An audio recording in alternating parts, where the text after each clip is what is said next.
嗨，大家好，我是坦平叔。今天是2025年2月25号。这一期咱们聊一聊人口红利。人口红利这个词在10年前还是很流行的。说到人口红利，很多人把这个认为是咱们经济能够突飞猛进的一个优势。但是近些年说到人口红利，更多的是深深的担忧，因为我们的人口出生率断崖式下跌，我们的人口现在是负增长，曲线已经出现了死亡交叉，所以大家都难免会认为人口红利已经消失。当然了，这个是相对应10年前大家把人口红利当做一个利好，当做咱们经济发展的一个基石或者有利条件。现在所以大家认为这种有利条件已经消失了，不再具备，所以经济恐怕压力会更大。这是当下舆论的一些底色。但是今天人民日报刊登一篇文章，叫为什么说我国人口红利仍在延续，它是2025年2月24号发表的，作者叫刘念。显然如果说咱们现在主流的观点是认为人口红利已经消失了，我们老龄化，我们现在提倡什么银发经济，那么这个时候人民日报独树一帜登高一呼，说你们都错了，我们人口红利仍在延续，应该是这么个效果。我们看看他这文章怎么说的。他说，网上有人说老龄化加快，社会正面临未富先老的挑战，人口红利已经见底。我想知道咱们国家的人口红利还能不能延续？经济发展和个人生活是不是都受影响？将来给我们长辈给自己养老会不会压力山大？这个文章说，人口问题国之大责。当前我国人口发展呈现少子化、老龄化等趋势性特征，60岁及以上老年人占比超过20%，一边迈向共同富裕，一边经历未富先老，这是摆在面前的现实。未富先老是否意味着人口红利消失？人口发展还能支撑我们增进民生福祉，实现中国式现代化吗？人民日报说，寻求答案不妨先着眼其中的2组关键词，理清人口与红利、富与老的辩证关系。文章说，数十年的快速发展2大奇迹无异于得益于劳动力丰富，同时中国特色社会主义的制度红利、改革开放的政策红利更是根本原因。人口并非发展红利的全部，即便劳动力减少，尚有政策、技术、资本等要素补位、兜底、对冲单方面影响。再说人口红利，其内涵也在与时俱进。人口发展既看数量也看质量，随着教育水平、国民素质显著提升，人口红利非但没有消失，反倒为人才红利打开了增长空间。释放人才红利，助推科技创新、产业升级，正是以人口高质量发展支撑中国式现代化的题中之意。文章说人口与红利不是一道简单的加减题，更像囊括若干变量和算法的多元函数，通过高阶视角才能透析透彻。同理，人口红利不仅要看增量，还要看存量，不仅在于新生代，也在于愈发给力的老一辈。为什么说老一辈也是人口红利呢？文章说曾经人们还担心老年人跟不上信息时代的节奏，转眼间一批老年人刷起了短视频，爱上了网购，甚至自己当网红做电商，破次元火出圈。1.7亿中国老年网民为互联网注入新活力，人口红利的延续效应不容小觑。说放眼更多领域，银发群体同样朝气蓬勃，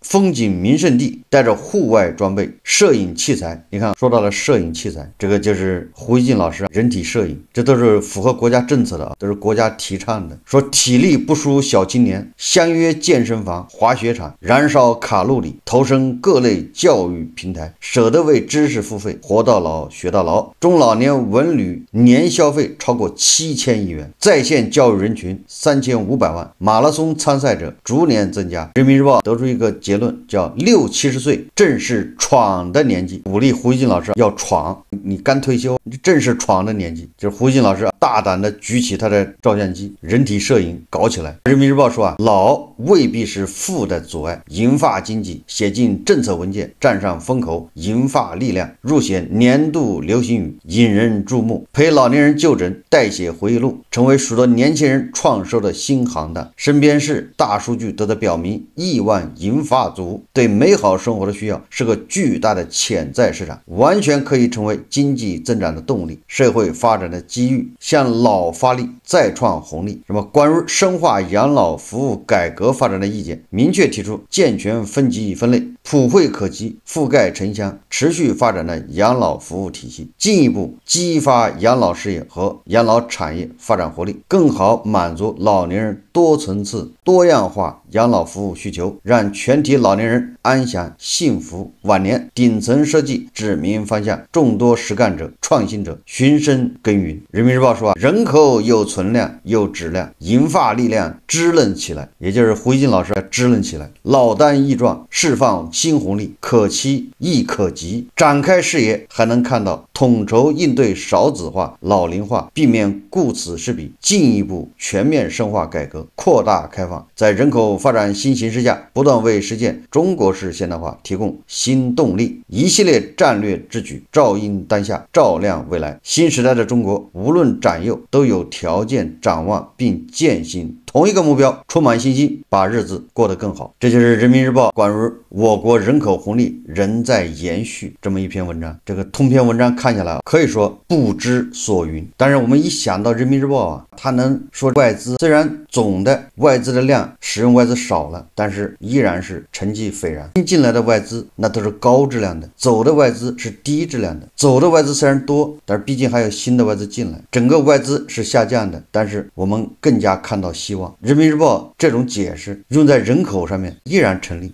我们现在人口是下降的，出生率也下降，人民日报依然把它解释成少的那是低质量的，新出生的那都是高质量的。所以你不要看人口在下降，我们的质量在提高。这就好比有人考试，本来平时能考80分的，这回考了59分，这回去跟他家长解释啊，你别看我只考了59，我这次成绩可是进步了。那家长也没办法，只能给他2个大耳光子，那没办法，你说不过他，这家长就认为你这是狡辩。对付狡辩最好的办法就是2个大耳光子，但是你又不能给人民日报2个大耳光子，所以我们还得仔细的分析一下。首先我觉得人口红利这个说法本身就非常的残忍，有点本末倒置。人口红利对应就是人矿，就是工具，把人工具化，完全背离了社会发展的宗旨。这个社会发展到底要干什么？是让人过上好的日子。但是在人口红利这个语境之下，人变成了一个工具，变成一个人的数量一多或者人的数量一少，我们的经济就会好就会差。把人口数量跟经济规模挂钩，跟经济增长挂钩，完全忽略了。你看欧洲那么多小国，有的国家人口才2000万3000万的，人家怎么没有什么人口红利或者人口断崖式下跌带来的困扰呢？人口红利在我们这30年里面，它到底是个褒义的还是贬义的？如果说从经济总量来说，它是个褒义的，因为我们的人这么多廉价的劳动力，我们能跟别人竞争，所以我们高速发展30年，我们成为世界第2大经济体。但是这个构成人口红利的这些有利因素的这些人，他们得到什么了？他们1个月退休金只有140块，他们老无所养。你这个人口红利红了谁？总之红的不是人肉电池，不是人矿，是一小撮权贵的红利，对吧？我们这个人均储蓄已经10.7万，根据央行的公布的数字，对吧？2024年我们储蓄应该是170万亿，按理来说我们应该是很有钱的，但是有多少人按揭贷款还不上？2024年发生在哪个地方？那个桥上10连跳还是14连跳？我们有6亿人口，是吧？人每月收入2000块钱以下，这是谁的红利呢？对吧？一边是第2大经济体，一边是有13亿人的存款不足1万块，这些数字自己都可以在网上查到，大差不差。那这个所谓的人口红利到底是谁的红利？跟牛马跟韭菜有什么关系？那么这些牛马韭菜少了，引起了权贵焦虑，没人替他们创造财富了，没人再给他们输血，是不是这意思啊？牛马也这么焦虑的呢？牛马1个月3000就是3000，你人口多了它还是3000，人口少了也是3000。过去牛马多的时候能找到工作，反而日子相对来说还要好一点。那现在牛马少了，人口下降，本来那你应该工作更好找，但事实上是我们现在工作也难找，还是牛马默默的承受这一切。所以这是第一个问题啊，人口红利。我刚才在那个视频开头就说了，对吧？你到底是个褒义词还是贬义词？是谁的红利？如果把人口当工具，那么当然是多多益善。如果把一个人当作人，那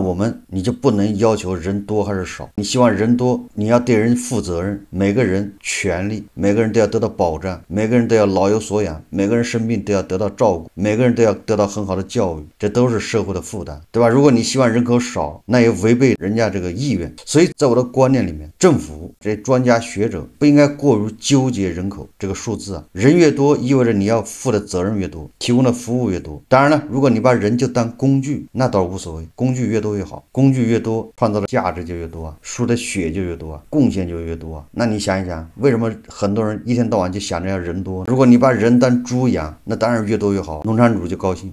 所以你看这媒体还有专家红利说的人口总是把人跟钱对应上，这个钱最后变成权贵的资产，或者所以他们总是焦虑这个人少了。而作为我们是人口红利中的那个人口，作为韭菜是人口红利中的那个人口，我们更多的是关心自己，不想成为权贵的红利。第二个说什么呢？就是银发经济。不知道从什么时候开始，这些专家学者媒体开始鼓吹银发经济。这个银发经济它分两个层次，因为人民日报说了人口红利，它是为了强行辩解人口红利没有消失。那你看60岁以上正当闯的时候，那言下之意就是60岁以上你退休以后你还是人矿的，不要忘了自己是人矿的这个身份，你还得干活，你创造财富啊，这是第一层意思嘛，银发经济啊。所以正因为这个老年人虽然退休了，但他还是人矿，所以在人民日报看来人口红利没有消失，对吧？以前60岁就不干活了，现在80岁还得干活，电池的寿命延长了，所以这么一看这个电池没有减少，不就这意思吗？对吧？这是第二个，不仅这些电池，这银发经济，这老人他还干活，完了他还消费，这银发经济，这老人你看学人体摄影，胡一金老师你搞一搞人体摄影，不得最少10万8万的不得消费了吗？还有老人居然写自传，让年轻人把他写自传，老年人看病需要有人陪着，这个都为年轻人创造就业机会，这叫银发经济。无论是把老人当电池，还是把老人当做这个消费主体，都是非常这个牵强附会。老人当电池那是吃干抹净，让老人当网红做电商，还要积极投身服务行业，继续去开网约车，不就这意思吗？但是一方面他又希望老人去消费。首先银发经济啊，恐怕也只是胡一金的经济，因为真正的农村的那些银发他也消费不起，一个月只有100多块钱，拿什么消费？吃饭都是问题，养老都是问题。所以我能理解人民日报说的银发经济，特指跨胡一金这样的老同志，退休金有2万，让这些人先花起来，先消费。但是我们转眼一想，胡一金老师也挺冤的，这胡一金老师倒是想消费，你又这也不让那也不让，胡一金老师被逼端起了照相机，搞起了人体摄影。胡一金老师对吧，想在老家买一块宅基地盖房子，对吧？这不就是典型的银发经济吗？但是不行，胡一金老师你只能在城里买房，给国家做贡献。胡一金老师说我冤，我已经做过贡献了。10几年前在北京的通州的潮白河对岸，河北的大厂买了一套房，那套房已经脚踝涨了，当初恐怕是4、5万一平米买的，现在恐怕是5、6千一平米，都还卖不掉。对，胡一金老师说我已经做过贡献了，我现在想换个地方做贡献，给城里的贡献已经做过了，商品房已经买过了，他手上不止一套房，现在想到对吧，农村支持一下农村，结果你不让，对，又希望胡一金老师消费，又限制他，你不准那样，这不就是叶公好龙吗？我看还有好多糊涂虫在下面留言，说什么农民没了宅基地，一个就是变成连住的地方都没有。持这种观点的人，最终国家把他的所有的资产存款给他冻结保护起来，他也是没有意见的。你想按照他的逻辑，就是他那个存款放他手上，那如果被电诈的把他骗走了，他不没钱了吗？所以说政府把他管起来，对吧？把这个钱放到大头那儿，看谁还能骗走，他一定会支持的，因为都是一个道理。你那个宅基地如果你要卖掉，如果可以买卖，那你被人骗了，别人把它买走了，你就没房子住了，不一个逻辑吗？很多人熬30岁，他的脑子还停留在上个世纪农业社会，仿佛你必须有块地，你一辈子就要做农民。他已经9代单传农民，9代世袭农民，他还要10代，他还有11代，他还有万世都要做农民。就我也不知道这么浓厚的农民情节从哪儿来的？不知道这个社会已经发展到信息社会了，工业社会都已经过去了，咱们要制造智能化。现在都流行什么黑灯工厂，他的思维还先他要锚定土地，农业产值在国民经济中占很小的一部分，都是被那些三农那些专家忽悠的。这个逻辑可笑。现在农村现实情况是大量的宅基地荒废没人管，原来的主人已经进了城，早就改变农民身份了，在城里买了房，而这个宅基地最后因为它本来就是村集体的，现在又流回村集体。村集体是谁的呢？谁是村主任就是谁的。村主任几个人一合计，把这些无人问津的这些宅基地，他怎么处理？就变成他的宅基地。本来这些地是可以给他原来的主人、原来在住的人一笔资金，他可以进城过得更好。但是这笔钱没了，是谁的不知道。而且我可以肯定，很多那些反对宅基地流转的人，他不是农民，他都是三农专家这样的人和城里面的这些粉丝。真正的农民他是不会反对流转的，就是真正农民他不会反对把我这个地给我登记给我，完了之后他有价格，我愿意卖我就卖，我不愿意卖我不卖，我留着给我传到第18代孙子，那是你的权利啊，但是你也有权利卖。我说真正的农民是不会反对的，反对的反而不是农民，这既怕农民兄弟吃苦，又怕农民兄弟开路虎，不就这么个心态吗？当然了，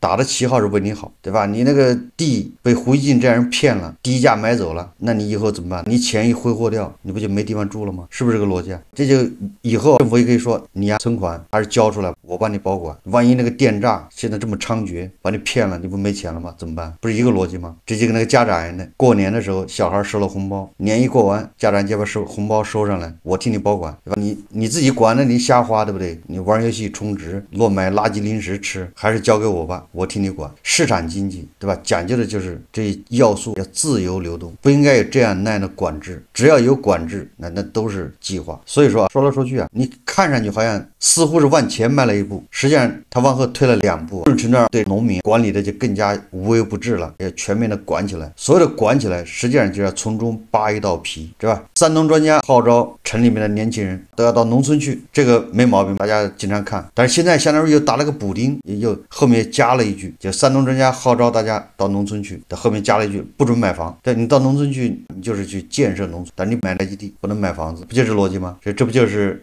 这既怕农民吃苦，也又怕农民开路虎。这个说的是银发经济。在我们现在我看媒体还有专家在聊这些什么人口红利、银发经济的时候，本质上是本末倒置，分不清哪些是目的，分不清哪些是手段。我们发展经济目的到底是什么？是让老年人老有所依，而不是你那个报表上的一个数字。是老了有病可以看，老了活了要有尊严，让年轻人能够找到工作，让小孩子能够得到好的教育。他们不是 GDP 里面的一个数字，他们不是工具。所以说我们如果有羞耻之心，我们在用到人口红利的时候应该是很惭愧。就正因为人口红利，你看一看还有那么多农民，1亿多的60岁以上的农民过着什么样的日子，这个是亏欠，应该弥补。这些人你跟他聊什么银发经济，你还打算从他身上赚钱，他没钱你怎么赚？胡一进老师倒是有钱有能力消费，你又给他限制，这不行那不行。胡一进老师退休了想买辆车，对不起没有指标。所以你看很多地方他是别扭的。所以你看人民日报他以老年人延长他的待机时间来弥补这个新生儿的下降，以此来证明人口红利还在。不要慌，人口发展既要看数量也要看质量。随着教育水平、国民素质显著提高，人口红利非但没有消失，反倒为人才红利打开了增长空间。一个人才红利一下又把每年1000多万毕